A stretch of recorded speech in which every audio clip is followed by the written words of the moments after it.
ਸਰਕਾਰੀ high school ਬੁਰਜ ਭਲਾਈ ਕੇ ਜ਼ਿਲ੍ਹਾ ਮਾਨਸਾ ਕਲਾਸ 8ਵੀਂ ਦੀ ਟੀਮ ਨੇ ਵਿਕਸਿਤ ਭਾਰਤ ਵਿਟਲਾਸਨ ਦੇ ਅਧੀਨ ਇੱਕ ਪ੍ਰੋਜੈਕਟ ਤਿਆਰ ਕੀਤਾ ਹੈ। ਇਹ ਵਿਚਾਰ ਅਸੀਂ ਕੁਦਰਤੀ ਖੇਤੀ ਅਤੇ ਸੂਰਜੀ ਊਰਜਾ ਦਾ ਹੈ।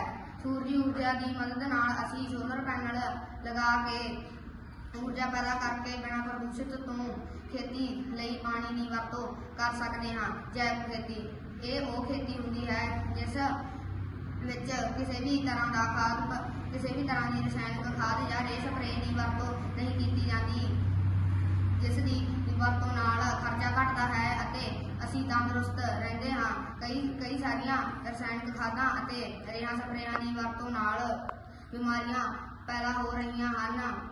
ਅਸੀਂ ਉਮੀਦ ਰੱਖਦੇ ਹਾਂ ਕਿ ਤੁਹਾਨੂੰ ਸਾਡਾ ਇਹ ਵਿਚਾਰ ਪਸੰਦ ਆਵੇਗਾ। ਧੰਨਵਾਦ। ਸਾਹਿਤ ਕਲਾਸ 8ਵੀਂ।